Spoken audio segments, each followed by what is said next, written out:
Hello dynamic traders, welcome to my channel. ಇವತ್ತು ನಾವು strike price ಅಂದ್ರೆ ಏನು ಅನ್ನೋದ್ರ ಬಗ್ಗೆ ತಿಳ್ಕೊತಾ ಇದ್ದೀವಿ. ಯಾಕೆಂದರೆ ನೋಡಿ, ಯಾರೇ ಸ್ಟಾಕ್ ಮಾರ್ಕೆಟಲ್ಲಿ ಏನೇ ಟ್ರೇಡ್ ಮಾಡಿದ್ರು ಕೂಡ ಅದರಲ್ಲೂ ಕೂಡ ಎಸ್ಪೆಷಲಿ ಆಪ್ಷನ್ ಬೈಯರ್ ಆಗಿದ್ರೆ ಅವ್ರಿಗೆ ಈ ಸ್ಟ್ರೈಕ್ ಪ್ರೈಸ್ ಬಗ್ಗೆ ತಿಳ್ಕೊಳ್ಳೋದು ತುಂಬ ಇಂಪಾರ್ಟೆಂಟ್ ಆಗಿರುತ್ತೆ. ಓಕೆನಾ? ಈ ಸ್ಟ್ರೈಕ್ ಪ್ರೈಸ್ ಬಗ್ಗೆ ತಿಳ್ಕೊಂಡಿಲ್ಲ ಅಂದರೆ ಮಾರ್ಕೆಟಲ್ಲಿ ತುಂಬ ಜನ ತಮ್ಮ ಹಣವನ್ನು ಕಳ್ಕೊತಾರೆ, ತಮ್ಮ ಹಣವನ್ನು ಲಾಸ್ ಮಾಡ್ಕೊತಾರೆ. ಸೊ ಅದರಿಂದ ಈ ಸ್ಟ್ರೈಕ್ ಪ್ರೈಸ್ ಬಗ್ಗೆ ತಿಳ್ಕೊಳ್ಳೋದು very very very important. So ಹಾಗಾದರೆ ಈ ಸ್ಟ್ರೈಕ್ ಪ್ರೈಸ್ ಅಂದರೆ ಏನು ಅನ್ನೋದ್ರ ಬಗ್ಗೆ ನಾವು ಈ ಒಂದು ವಿಡಿಯೋನಲ್ಲಿ ಕ್ಲಿಯರ್ ಆಗಿ ತಿಳಿತಾ ಹೋಗೋಣ, ಆದಷ್ಟು ಸಿಂಪಲ್ ಆಗಿ ತಿಳ್ಕೊಳ್ಳೋಣ. ಸೊ ಮೊದಲನೇದಾಗಿ ನಾವು ಸ್ಪಾಟ್ ಪ್ರೈಸ್ ಅಂದರೆ ಏನು ಅಂತ ನೋಡ್ಕೊಂಡ್ಬಿಡೋಣ. ಸ್ಪಾಟ್ ಪ್ರೈಸ್ ಅಂದರೆ ಏನಿಲ್ಲ ಫ್ರೆಂಡ್ಸ್, ಈ ಕರೆಂಟ್ ಪ್ರೈಸ್ ಎಷ್ಟಿರುತ್ತೆ ಅದೇ ಸ್ಪಾಟ್ ಪ್ರೈಸ್ ಅಷ್ಟೇ. ಕರೆಂಟ್ ಪ್ರೈಸ್ ನೋಡಿ, ಈಗ ನಿಫ್ಟಿ ಬಂದು ನಮಗೆ 23,465 ಇದೆ, 23,465 ಇದೆ. ಸೊ ಇದು ನಮಗೆ ಸ್ಪಾಟ್ ಪ್ರೈಸ್ ಆಗುತ್ತೆ. ನಾಳೆ ಮಾರ್ಕೆಟ್ ಓಪನ್ ಆದಾಗ ಯಾವ್ಯಾವ ಪ್ರೈಸಲ್ಲಿ ಮಾರ್ಕೆಟ್ ಮೂವ್ ಆಗ್ತಾ ಇರುತ್ತೆ, ಸೊ ಅದೆಲ್ಲ ನಮಗೆ ಸ್ಪಾಟ್ ಪ್ರೈಸ್ ಆಗಿರುತ್ತೆ ಅಷ್ಟೇ. ಆಯ್ತಾ? ಈಗ ಸದ್ಯಕ್ಕೆ ನಮಗೆ ಸ್ಪಾಟ್ ಪ್ರೈಸ್ ಬಂದು 23,465. ಓಕೆನಾ? ಸೊ ನಮಗೆ ಸ್ಟ್ರೈಕ್ ಪ್ರೈಸ್ ಅಂದ್ರೆ ಏನು ಅಂತ ನಾವು ಫಸ್ಟ್ ತಿಳ್ಕೊಳ್ಳೋಣ. ಈ ಸ್ಪಾಟ್ ಪ್ರೈಸ್ ಅಂದ್ರೆ ನಿಮ್ಗೆ ಗೊತ್ತಾಯ್ತಲ್ವಾ? ಸ್ಟ್ರೈಕ್ ಪ್ರೈಸ್ ಅಂದ್ರೆ ಏನಿಲ್ಲ, ಈಗ 23,465ಗೆ ನಿಯರ್ ಆಗಿರ್ತಕ್ಕಂಥದ್ದು ಸ್ಟ್ರೈಕ್ ಪ್ರೈಸ್ ಯಾವುದು ನೋಡಿ, 23,500. ಓಕೆ, ಇದಕ್ಕೂ ಮುಂಚೆ 23,450, 23 ರೌಂಡ್ ಫಿಗರ್ ನೋಡ್ಕೊಳ್ಳಿ. ಅಂದರೆ ಈಗ ಸ್ಪಾಟ್ ಪ್ರೈಸ್ಗೆ ನಿಯರ್ ಆಗಿರ್ತಕ್ಕಂಥದ್ದು ರೌಂಡ್ ಫಿಗರ್ ನಂಬರ್ ಯಾವುದು ಅಂತ ನಾವು ನೋಡಿದ್ರೆ 23,450, 23,500, 23,550, 23,600. ಸೊ ಇದೇ ರೀತಿ ಮೇಲ್ಗಡೆ ನೋಡಿ 23,400, 23,350. ಸೊ ಈ ಥರ ಮಾರ್ಕೆಟಲ್ಲಿ ಈ ಥರ ಮೇಲ್ಗಡೆ ಹೋಗ್ತಾ ಹೋಗುತ್ತೆ ಅಂದ್ಕೊಳ್ಳಿ. ಸೊ ಇದೆಲ್ಲವೂ ಕೂಡ ನಮಗೆ ಸ್ಟ್ರೈಕ್ ಪ್ರೈಸ್ ಆಗಿರುತ್ತೆ. ಯಾವುದ್ಯಾವುದೋ ನೋಡಿ, ಈ ಥರ ಇದೊಂದು ಸ್ಪಾಟ್ ಪ್ರೈಸ್ ಬಿಟ್ಟರೆ ಇನ್ನು ಮಿಕ್ತದ್ದೆಲ್ಲ ರೌಂಡ್ ಫಿಗರ್ ನಂಬರ್ ಎಲ್ಲ ನಮಗೆ ಸ್ಟ್ರೈಕ್ ಪ್ರೈಸ್. ಸೊ ಇಷ್ಟೇ ಸಿಂಪಲ್. ಸ್ಟ್ರೈಕ್ ಪ್ರೈಸ್ ಅಂದರೆ ಏನು? ಸ್ಟ್ರೈಕ್ ಪ್ರೈಸ್ ಅಂದರೆ ನಮಗೆ ಈ ಸ್ಪಾಟ್ ಪ್ರೈಸ್ ಇರುತ್ತೆ ಅಲ್ವಾ, ಸ್ಪಾಟ್ ಪ್ರೈಸಲ್ಲಿ ಇರುತ್ತೆ ಅಲ್ವಾ, ಸೊ ಇದ್ರ ನಿಯರ್ ಆಗಿರ್ತಕ್ಕಂಥ ನಂಬರ್ಗಳು ಅಷ್ಟೇ. 450, 500, 550, 600, ಸೊ 400, 450 ಈ ಥರ ರೌಂಡ್ ಫಿಗರ್ ನಂಬರ್ಗಳೆಲ್ಲ ನಮ್ಗೆ ಸ್ಟ್ರೈಕ್ ಪ್ರೈಸು. ಸೊ ಇದರಲ್ಲಿ ನಮಗೆ ಸ್ಟ್ರೈಕ್ ಪ್ರೈಸ್ ಅಂದರೆ ಇಷ್ಟೇನಾ ಸರ್, ಇನ್ನೇನಿಲ್ವಾ ಅಂತ ನೀವು ಕೇಳ್ಬೋದು. ಸೊ ಇದರಲ್ಲಿ ಒಂದು ನೋಡ್ಕೊಬೇಕು, ಏನಂದರೆ ಇದ್ರಲ್ಲಿ ನಾವು ATM ಸ್ಟ್ರೈಕ್ ಪ್ರೈಸ್ ನೋಡಬೇಕು. ATM ಸ್ಟ್ರೈಕ್ ಪ್ರೈಸ್ ಅಂದರೆ ಏನು ಅಂದರೆ, ಈಗ ಮಾರ್ಕೆಟ್ 465 ನಡೀತಿರುತ್ತೆ ಅಲ್ವಾ, ಸೊ ಇದ್ರ ನಿಯರ್ ಆಗಿರ್ತಕ್ಕಂಥ ಸ್ಟ್ರೈಕ್ ಪ್ರೈಸ್ ಯಾವುದು ಅಂದರೆ ಅದೇ ATM ಸ್ಟ್ರೈಕ್ ಪ್ರೈಸ್ ಅಂದರೆ 450. ನಾನು ಸ್ವಲ್ಪ ಇದು ಮಾಡಿಬಿಟ್ಟಿದ್ದೀನಿ, ಈಗ ಅರ್ಥ ಮಾಡ್ಕೊಳ್ಳಿ. ನೋಡಿ, ಈಗ ಮಾರ್ಕೆಟ್ 23,465 ಅಲ್ಲಿದೆ, ಸೊ 23,450 ಇದೆ ಅಲ್ವಾ. ಸೊ ಇದು ನಮಗೆ ATM ಆಗಿರುತ್ತೆ. ATM ಅಂದರೆ ಏನಿಲ್ಲ, at the money strike price ಅಷ್ಟೇ. At the money strike price ಅಂದರೆ 450 ಏನಿದೆ ಅದು ನಮ್ಗೆ ATM ಆಗಿರುತ್ತೆ.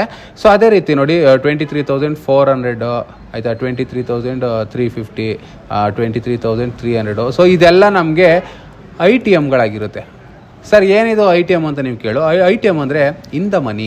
ಏನು ಹೇಳಿ? ಇನ್ ದ ಮನಿ ಅಂದರೆ ಇದು ಮಾರ್ಕೆಟಲ್ಲಿ ಈ ಏನು ಸ್ಪಾಟ್ ಪ್ರೈಸ್ ನಡೀತಿರುತ್ತೆ ಅದಕ್ಕಿಂತ ಇದು ಕಡಿಮೆ ಇರತಕ್ಕಂಥ ಸ್ಟ್ರೈಕ್ ಪ್ರೈಸ್ಗಳು ಇವು ಅಂದರೆ ಇನ್ ದ ಮನಿಲಿರ್ತದೆ. ಆಯಿತಾ? ಕಡಿಮೆ ಇರತಕ್ಕಂಥ ಸ್ಟ್ರೈಕ್ ಪ್ರೈಸ್ಗಳು ನಾವು ದೂರ ಹೋದಷ್ಟು ನಮಗೆ ಸ್ಟ್ರೈಕ್ ಪ್ರೈಸ್ ನಮಗೆ ಇನ್ ದ ಮನಿ ಆಗ್ತಾ ಹೋಗುತ್ತೆ. ದೂರ ಅಂದರೆ 465 ನಡೀತಾ ಇರುತ್ತೆ ಮಾರ್ಕೆಟಲ್ಲಿ. ನಾವು ಕಾಲ್ ಆಪ್ಷನ್ ಬಗ್ಗೆ ಮಾತಾಡ್ತಾ ಇದ್ದೀನಿ, ಪುಟ್ ಆಪ್ಷನ್ ಇದ್ರೆ ಉಲ್ಟಾ.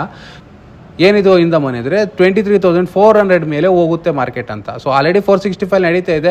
ಈ ವೀಕ್ ಮುಗಿಯೋಷ್ಟೊತ್ತಿಗೆ ನಮಗೆ 400 ಮೇಲಿರುತ್ತೆ ಮಾರ್ಕೆಟ್ ಅನ್ನೋದಕ್ಕೋಸ್ಕರ, ಅಥವಾ 350 ಮೇಲಿರುತ್ತೆ ಅಥವಾ 300 ಮೇಲಿರುತ್ತೆ ಅನ್ನೋದನ್ನೇ ನಾವು ITM ಅಂತ ಕರಿತೀವಿ. ಆಯಿತಾ? ಸೊ ಇದ್ರ ಪ್ರೀಮಿಯಂ ಸ್ವಲ್ಪ ಜಾಸ್ತಿ ಇರುತ್ತೆ. ಅದಾದ ನಂತರ ನೋಡಿ 23,500, 23,550, ಓಕೆ 23,600. ಸೊ ಇದೆಲ್ಲ ನಮಗೆ OTMಗಳಾಗಿರುತ್ತೆ. OTM ಅಂದರೆ out of the money strike ಪ್ರೈಸ್ಗಳು ಅಂತ. ಓಕೆನಾ? ಸೊ ಇದು ಮಾರ್ಕೆಟಿಂದ ಸ್ವಲ್ಪ ದೂರ ಇರುತ್ತೆ ಅಲ್ವಾ. ಅಂದರೆ ಈ ವೀಕ್ ಮುಗಿಯೋಷ್ಟೊತ್ತಿಗೆ ನಮಗೆ 23,500 ಹೋಗುತ್ತೆ, 23,550 ಹೋಗುತ್ತೆ, 23,600 ಹೋಗುತ್ತೆ. ಸೊ ಈ ರೀತಿ ನಾವು ಕಾಲ್ ಆಪ್ಷನ್ಗಳನ್ನ ಬೈ ಮಾಡ್ಕೊತೀವಿ. ಸೊ ಇದರಿಂದ ಏನಾಗುತ್ತೆ, ನಾವು ದೂರ ಹೋದಷ್ಟು ನಮಗೆ ಪ್ರೀಮಿಯಂ ಕಡಿಮೆಯಾಗಿ ಸಿಗುತ್ತೆ. ಸೊ ಅದರಿಂದ ಇವೆಲ್ಲವೂ ಕೂಡ ನಮಗೆ OTM ಆಗಿರುತ್ತೆ. ಸೊ ಇದಿಷ್ಟೇ ಫ್ರೆಂಡ್ಸ್, ಇದಿಷ್ಟು ಸ್ಟ್ರೈಕ್ ಪ್ರೈಸ್ ಬಗ್ಗೆ ನೀವು ತಿಳ್ಕೊಳ್ಳೇಬೇಕಾದಂಥ ಇಂಪಾರ್ಟೆಂಟ್ ವಿಷಯಗಳು ಇವು. ಆಯಿತಾ? ಸೊ ಇದು ಏನಕ್ಕೆ ಇಂಪಾರ್ಟೆಂಟ್ ಅಂದರೆ ನೋಡಿ, ಮಾರ್ಕೆಟಲ್ಲಿ 23,465 ಅಲ್ಲಿ ನಡೀತಾ ಇರುತ್ತೆ ಅಂತ ಅಂದ್ಕೊಳ್ಳಿ. ಓಕೆ, ಸೊ ಹಾಗಾದರೆ ನೀವು ಕೇಳ್ಬೋದು, ಇದು 23,800 ಇದೆ ಒಂದು ಸ್ಟ್ರೈಕ್ ಪ್ರೈಸು. ಸೊ ಇದ್ರ ಪ್ರೀಮಿಯಂ ಬಂದು ಒಂದು 10 ರೂಪಾಯಿ ನಡೀತಿರುತ್ತೆ ಅಂದ್ಕೊಳ್ಳಿ, ಒಂದು 10 ರೂಪಾಯಿ ನಡೀತಾ ಇರುತ್ತೆ. ಸೊ ಇದು ಬೈ ಮಾಡ್ಕೊಂಡ್ರೆ ಸಾಕಲ್ವ ಸರ್, ಒಂದು ಲಾಟ್ ನಿಫ್ಟಿಲಿ ತಗೊಂಡ್ರೆ ಒಂದು 25 ಇಂಟು ಒಂದು 250 ರೂಪೀಸ್ ಆಗುತ್ತೆ. ಸೊ ಇದೊಂದು ತಗೊಂಡ್ರೆ ಸಾಕಲ್ವ ಸರ್, 10 ರೂಪಾಯಿಂದು ಪ್ರೀಮಿಯಮ್ದು, ದೂರ ಏನೇ ಇದೆಯಲ್ಲ ಸೇಫ್ಟಿ ಇರುತ್ತಲ್ವ ಅಂತ ನೀವು ಅನ್ಕೊಬೋದು. ಸೊ ಇಲ್ಲಿ ನೀವು ಫಸ್ಟ್ ಅರ್ಥ ಮಾಡ್ಕೊಬೇಕಾಗಿರೋದು ಡೆಲ್ಟಾ ಮತ್ತು ತೀಟಾ ಅಂತ ಇರುತ್ತೆ. ಓಕೆ, ಡೆಲ್ಟಾ ತೀಟಾ ಅಂದರೆ ನಿಮ್ಮ ಒಂದು ಸ್ಟ್ರೈಕ್ ಪ್ರೈಸ್ಗಳ ಮೇಲೆ ಯಾವ ರೀತಿ ಡೆಲ್ಟಾ ಇಂಪ್ಯಾಕ್ಟ್ ಮಾಡುತ್ತೆ ಅಂತ ಅರ್ಥ ಮಾಡ್ಕೊಬೇಕು ನೀವು ಫಸ್ಟ್ ಟ್ರೇಡಿಂಗ್ ಮಾಡುವಾಗ. ಆಯಿತಾ. ಎಲ್ಲ ಸ್ಟ್ರೈಕ್ ಪ್ರೈಸ್ಗಳಿಗೂ ಒಂದೇ ರೀತಿ ಡೆಲ್ಟಾ ಇರೋದಿಲ್ಲ, ಅರ್ಥ ಆಯ್ತಾ. ಈಗ ನೋಡಿ ಇದಕ್ಕೆ 0.50 ಇರ್ಬೋದು, ಓಕೆನಾ. ಹಂಗೆ ಮೇಲ್ಗಡೆ ಹೋಗ್ತಾ 0.75 ಡೆಲ್ಟಾ ಇನ್ಕ್ರೀಸ್ ಆಗ್ಬೋದು. ಇವಕ್ಕೆಲ್ಲ 0.25 0.20 ಡೆಲ್ಟಾ ಇರ್ಬೋದು. ಅಂದರೆ ಏನಂದರೆ ಡೆಲ್ಟಾ ಅಂದರೆ ಅರ್ಥ ಮಾಡ್ಕೊಳ್ಳಿ, ನಿಮಗೆ ಮಾರ್ಕೆಟಲ್ಲಿ 10 ಪಾಯಿಂಟ್ ನಿಮಗೆ ಮೂವ್ ಕೊಟ್ಟರೆ, ಏನು ಹೇಳಿ 10 ಪಾಯಿಂಟ್ ಮೇಲ್ಗಡೆ ಹೋದರೆ ನಿಮ್ಮ ಒಂದು ಪ್ರೀಮಿಯಮಲ್ಲಿ ಎಷ್ಟು ರೂಪಾಯಿ ಬದಲಾವಣೆ ಆಗುತ್ತೆ ಅಂತ, ಅರ್ಥ ಆಯ್ತಾ. ಡೆಲ್ಟಾ ಅಂದರೆ ಇಷ್ಟೇ. ಈಗ ನೀವು 10 ರೂಪಾಯಿಗೆ ತೊಗೊಂಡಿರ್ತೀರಾ ಅಂತ ಅಂದ್ಕೊಳ್ಳಿ, ಮಾರ್ಕೆಟ್ 10 ಪಾಯಿಂಟ್ ಮೂವ್ ಆಯಿತು, ನಿಮಗೆ 11 ರೂಪಾಯಿ ಆಗಿರುತ್ತೆ. ಅವಾಗ ನೀವು ಅರ್ಥ ಮಾಡ್ಕೊಬೇಕು, ಅಲ್ಲ ಮಾರ್ಕೆಟ್ 10 ಪಾಯಿಂಟ್ ಮೇಲೆ ಹೋಗಿದೆ, ನನಗೆ ಒಂದು 5 ರೂಪಾಯಿನಾದ್ರು ನನಗೆ ಪ್ಲಸ್ ಆಗಬೇಕಲ್ವ, 15 ರೂಪಾಯಿ ಆದರೂ ಆಗಬೇಕಲ್ವ ಅಂತ ನೀವು ಕೇಳ್ಬೋದು.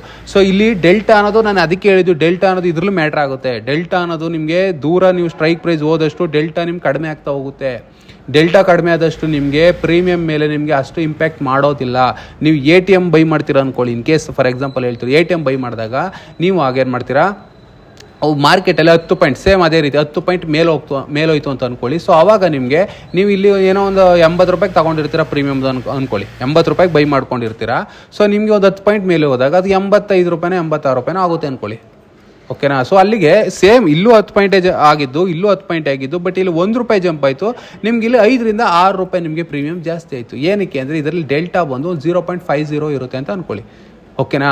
ಸೊ ಅದರಿಂದ ಏನಾಯಿತು, ನಿಮಗೆ ಇಷ್ಟು ರೂಪಾಯಿ ನಿಮ್ಮ ಪ್ಲೇಸ್ ಆಯಿತು. ಅದೇ ರೀತಿ ನೀವು ಇನ್ನೊಂದು ಸ್ವಲ್ಪ ಮೇಲ್ಗಡೆ ಹೋಗಿ 23,100 ಅಥವಾ 100 ಬೈ ಮಾಡಿರ್ತೀರ ಅಂದ್ಕೊಳ್ಳಿ, ಅದ್ರ ಬಂದು ಪ್ರೀಮಿಯಮ್ ಬಂದು 300 ಇರುತ್ತೆ ಅಂತ ಅಂದ್ಕೊಳ್ಳಿ, ಫಾರ್ ಎಕ್ಸಾಂಪಲ್ ಹೇಳ್ತಾ ಇರೋದು.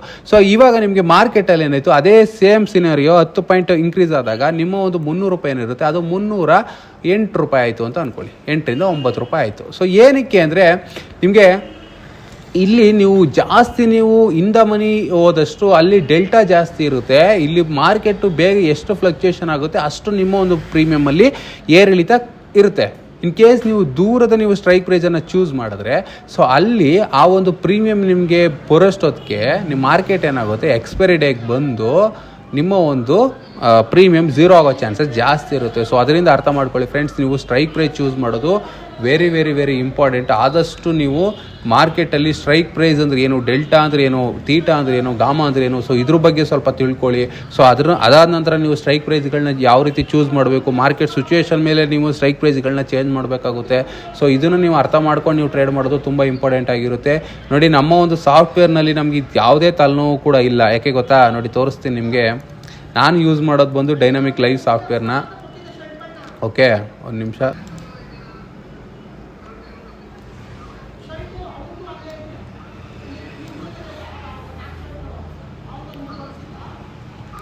ನೋಡಿ, ನಾನು ಯೂಸ್ ಮಾಡೋಂಥದ್ದು ಈ ಡೈನಾಮಿಕ್ ಲೈವ್ ಸಾಫ್ಟ್ವೇರ್ನ. ಸೊ ನೋಡಿ, ಇದರಲ್ಲಿ ನಮ್ಗೆ ಇದೇ ಸಾಫ್ಟ್ವೇರ್ ನಮಗೆ ಯಾವ್ಯಾವ ಸ್ಟ್ರೈಕ್ ಪ್ರೈಸನ್ನು ಚೂಸ್ ಮಾಡಬೇಕು ಅಂತ ಅದೇ ಹೇಳ್ಬಿಟ್ಟಿರುತ್ತೆ. ಅಂದರೆ ನೀವು ಕಾಲ್ ಆಪ್ಷನ್ ಬೈ ಮಾಡ್ತಾ ಇದ್ರೆ OTM ಅಲ್ಲಿ ಯಾವ ಸ್ಟ್ರೈಕ್ ಪ್ರೈಸನ್ನು ಚೂಸ್ ಮಾಡಬೇಕು, ATM ಅಲ್ಲಿ ಯಾವ ಸ್ಟ್ರೈಕ್ ಪ್ರೈಸನ್ನು ಚೂಸ್ ಮಾಡಬೇಕು, ITM ಅಲ್ಲಿ ಯಾವ ಸ್ಟ್ರೈಕ್ ಪ್ರೈಸನ್ನು ಚೂಸ್ ಮಾಡಬೇಕು ಅಂತ ಅದೇ ನಮಗೆ ಆ ಒಂದು ಸೆಲೆಕ್ಷನ್ ಕೂಡ ನಮಗೆ ಅದೇ ಮಾಡ್ಕೊಟ್ಬಿಡುತ್ತೆ. ಜೊತೆಗೆ ನಾವು ಪುಟ್ ಆಪ್ಷನ್ ಕಡೆ ನಾವು ನೋಡ್ತಾ ಇದ್ರೆ, ಪುಟ್ ಆಪ್ಷನಲ್ಲಿ ಯಾವ ಒಂದು ITM ಅಲ್ಲಿ ಬೈ ಮಾಡಬೇಕು, ATM ಅಲ್ಲಿ ಬೈ ಮಾಡಬೇಕು ಅಥವಾ OTM ಅಲ್ಲಿ ಬೈ ಮಾಡಬೇಕು ಅಂತ ಈ ಒಂದು ಸಾಫ್ಟ್ವೇರ್ ನಮಗೆ ಕ್ಲಿಯರ್ ಆಗಿ ನಮಗೆ ಹೇಳ್ಕೊಡುತ್ತೆ, ಯಾವ ಸ್ಟ್ರೈಕ್ ಪ್ರೈಸನ್ನು ಚೂಸ್ ಮಾಡಬೇಕು ಅಂತ. ನಾವು ಇಷ್ಟೆಲ್ಲ ಡೆಲ್ಟಾ ಗಾಮ ಇದೆಲ್ಲ ನೋಡೋ ಅವಶ್ಯಕತೆನೇ ಇರೋದಿಲ್ಲ. ಬಟ್ ನಮಗೆ ಇಲ್ಲ, ನಮ್ಮ ಹತ್ರ ಸಾಫ್ಟ್ವೇರ್ ಇಲ್ಲ, ನಾವು ರ್ಯಾಂಡಮ್ ಆಗಿ ತಿಳ್ಕೊಬೇಕು ಅಂತ ಅಂದ್ಕೊಂಡಿದ್ರೆ ಇದಂತೂ ತುಂಬ ಇಂಪಾರ್ಟೆಂಟು. ನಾನು ಇವಾಗ ಇಷ್ಟೊತ್ತವರೆಗೂ ನಾನು ಏನು ಹೇಳಿದೆ, ಸೊ ಇವೆಲ್ಲವೂ ಕೂಡ ತುಂಬ ಇಂಪಾರ್ಟೆಂಟ್. ಇವೆಲ್ಲನೂ ಕೂಡ ನೀವು ಕ್ಲಿಯರ್ ಆಗಿ ತಿಳ್ಕೊಂಡು ನೀವು ಟ್ರೇಡ್ ಮಾಡಬೇಕಾಗುತ್ತೆ. ಇಲ್ಲಾಂದರೆ ನಿಮಗೆ ತುಂಬ ಪ್ರಾಬ್ಲಮ್ಗಳಾಗುತ್ತೆ. ಯಾಕಂದರೆ ಸ್ಟ್ರೈಕ್ ಪ್ರೈಸ್ನ ನೀವು ರೈಟಾಗಿ ಚೂಸ್ ಮಾಡಿಲ್ಲ ಅಂದರೆ ನಿಮ್ಮ ಒಂದು ಪ್ರೀಮಿಯಮ್ ಎಕ್ಸ್ಪೈರಿ ಡೇ ದಿನದೊಳಗಡೆ ನಿಮಗೆ 0 ಆಗುತ್ತೆ. ಏನು ಹೇಳಿ, 0 ಆಗುತ್ತೆ. ಸೊ ಅದರಿಂದ ನೀವು ಅರ್ಥ ಮಾಡ್ಕೊಳ್ಳಿ, ಒಂದು ಒಳ್ಳೆ ಸ್ಟ್ರೈಕ್ ಪ್ರೈಸನ್ನು ಚೂಸ್ ಮಾಡ್ಕೊಬೇಕು. ಮಾರ್ಕೆಟ್ ಸಿಚುವೇಶನ್ಗೆ ತಕ್ಕಂಗೆ ನಾವು ಒಂದು ಸ್ಟ್ರೈಕ್ ಪ್ರೈಸನ್ನು ಚೇಂಜ್ ಮಾಡಬೇಕು.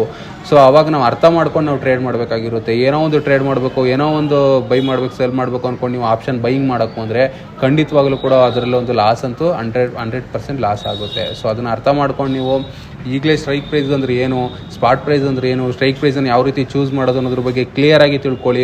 ಆಮೇಲೆ ನೀವು ಟ್ರೇಡ್ ಮಾಡಿ, ಆವಾಗ ನೀವು ಖಂಡಿತವಾಗ್ಲೂ ಕೂಡ ಈ ಸ್ಟಾಕ್ ಮಾರ್ಕೆಟಲ್ಲಿ ಸಕ್ಸಸ್ ಆಗ್ತೀರಾ. ಸೊ ಇದಿಷ್ಟು ಇವತ್ತಿನ ವಿಡಿಯೋ ಫ್ರೆಂಡ್ಸ್, ಸ್ಟ್ರೈಕ್ ಪ್ರೈಸ್ ಬಗ್ಗೆ. ಐ ಹೋಪ್ ನಿಮಗೆ ಈ ಒಂದು ವಿಡಿಯೋ ಇಷ್ಟ ಆಗಿದೆ, ಯೂಸ್ಫುಲ್ ಆಗಿದೆ ಅಂತ ಅಂದ್ಕೊತೀನಿ. ಯೂಸ್ಫುಲ್ ಆಗಿದ್ದರೆ ವಿಡಿಯೋಗೆ ಲೈಕ್ ಮಾಡಿ, ಹಾಗೂ ನೀವು ನಮ್ಮ ಚಾನಲ್ಗೆ ಸಬ್ಸ್ಕ್ರೈಬ್ ಮಾಡ್ಕೊಂಡಿಲ್ಲ ಅಂದರೆ ಸಬ್ಸ್ಕ್ರೈಬ್ ಮಾಡ್ಕೊಳ್ಳಿ. ಹೊಸ ವಿಡಿಯೋಗಳಿಗೆ ಬೆಲ್ ಐಕನ್ ಮೇಲೆ ಕ್ಲಿಕ್ ಮಾಡ್ಕೊಂಡು ಬೆಲ್ನ ಆಲ್ ಅಂತ ಸೆಲೆಕ್ಟ್ ಮಾಡ್ಕೊಳ್ಳಿ. Thank you friends, thank you for watching.